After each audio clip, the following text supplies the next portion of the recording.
It's been over 6 months since I've done anything on my Voron.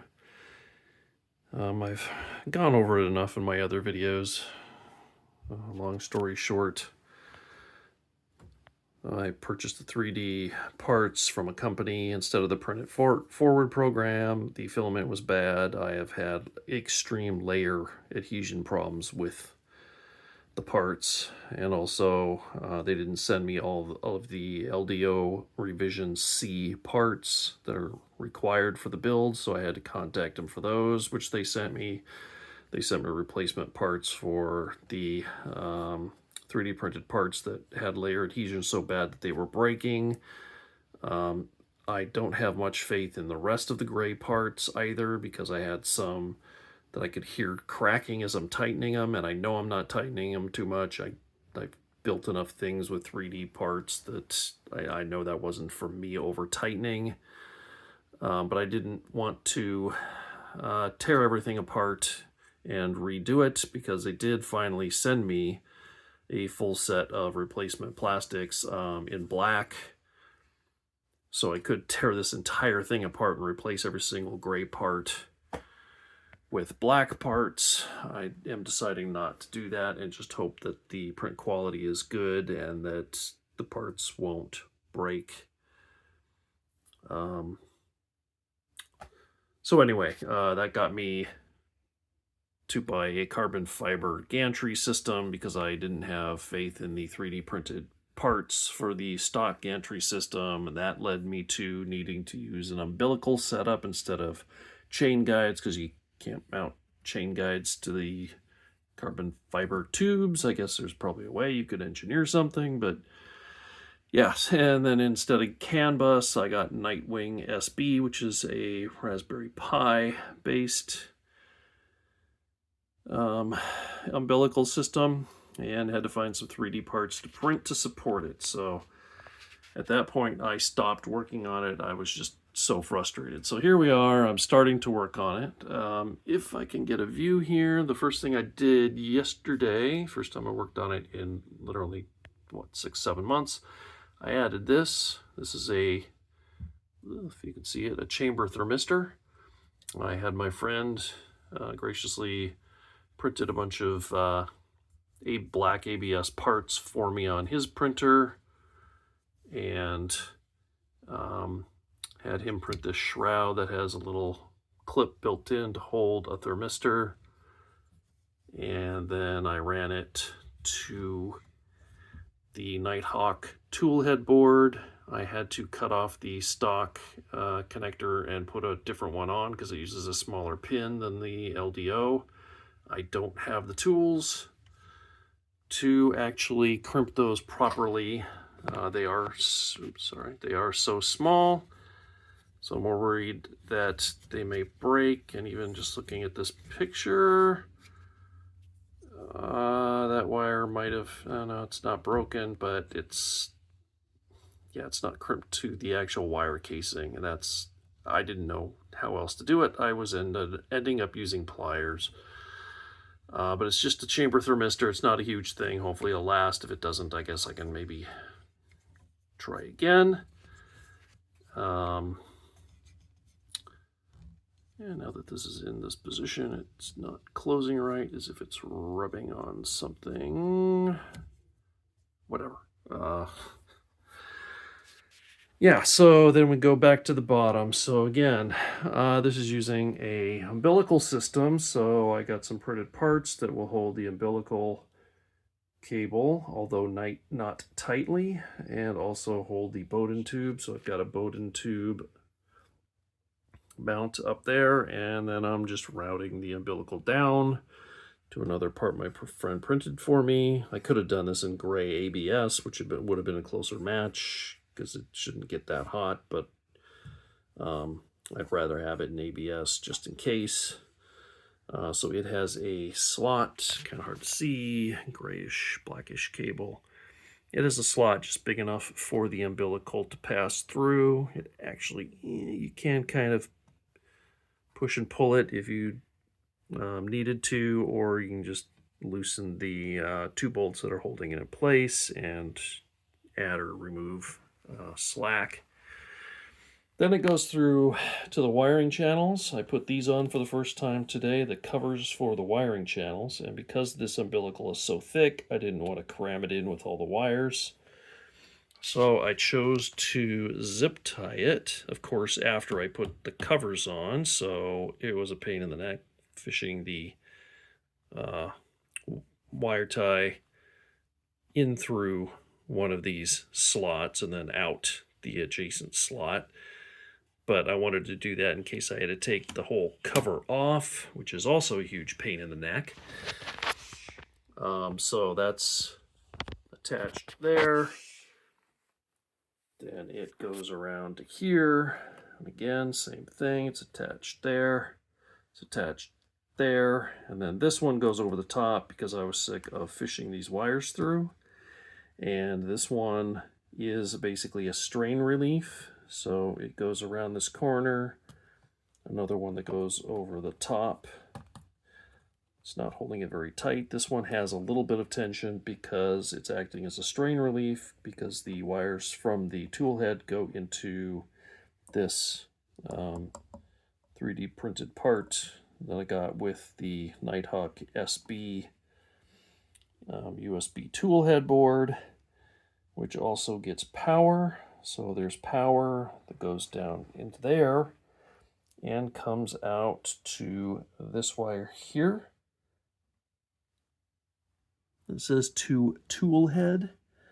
There was an empty ground lug, so I screwed the ground to the ground lug, and then I had to double up on one of the power lines because there's already 3 things plugged into the power line, and I needed this 4th one, so I put it on top, doubled up with another power wire. It should be fine. It's tight. It's making good contact. So, short video, I guess, for today. That's what I always say, and then I keep on rambling, but hopefully this is the bottom and I don't have to redo anything. It's been so long I've forgotten where I was, other than some notes I wrote down. The Raspberry Pi has the SD card already in it. I have hooked up to this over my network. I think I was doing wireless. I hooked up to my network with the Raspberry Pi, and I had loaded the software. Look at my previous videos. I actually ejected some plastic and did a little bit of calibration for the extruder before I went to the Nitehawk. I was using the stock like 14-pin wiring harness that comes down through here and plugged into a board mounted here,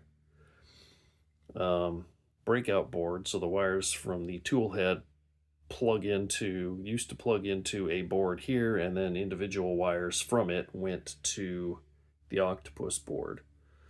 So by running the umbilical to this, it's just the umbilical wires here instead of multiple wires from the tool head from the breakout board to the different places on the Octopus board. So if you see here, there are threaded inserts for a bottom panel. There's 2 fans up here so that hot air in here from the power supply and the electronics can be exhausted.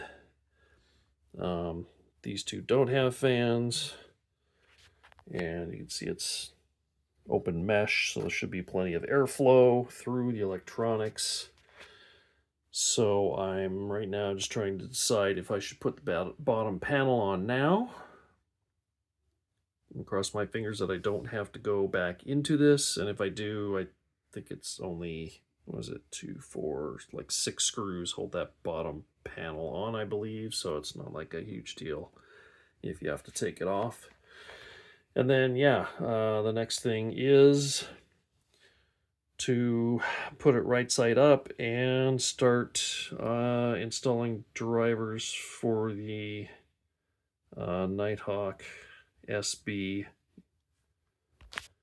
USB tool head, and hope that the thing sees all the end stops and everything is connected properly and working and it has power, and then maybe I can actually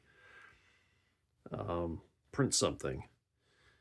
Obviously, I do have the back panel on.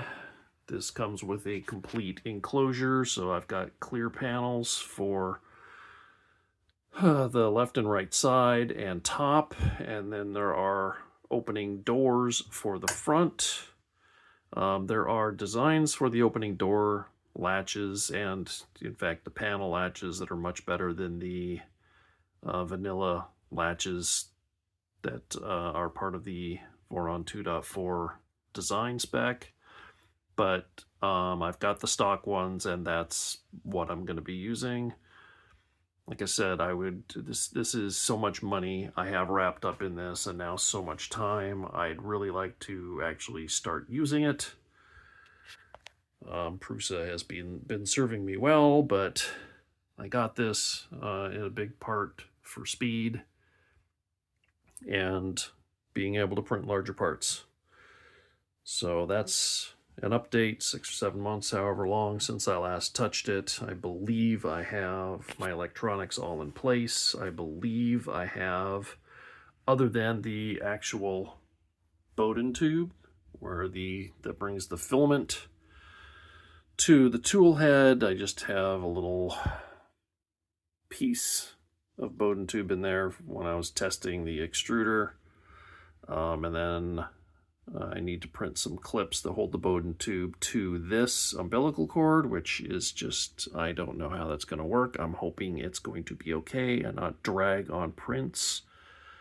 It's kind of, other than lowering this as far as possible and moving the tool head into a corner to make sure that this doesn't have much, if any, slack when this is at its furthest distance from where it goes through the back panel. That means it won't drag when you're printing something small, but the bigger it gets, this is going to start flopping down below the gantry. So so I guess the Bowden tube will help prevent some of that, being a more rigid material than the umbilical cord, but I'm not even there yet because, like I said, I haven't even printed anything other than just extruding some filament. I had my friend print me an umbilical mount where the umbilical comes through this. It's zip tied in 2 places. It wraps around and it plugs into the tool head there. And then everything plugs into the tool head and gets sent, signals, power and ground sent over the umbilical to the electronics. So there we go. Hopefully at some point this thing will print and it will actually work properly. And hopefully I'll get a little bit more enthused about finishing this project, because at this point it's just such a mess as far as I'm concerned, the whole build process, and it's partly my fault, partly bad materials. And anyway, hopefully we're nearing the finish line.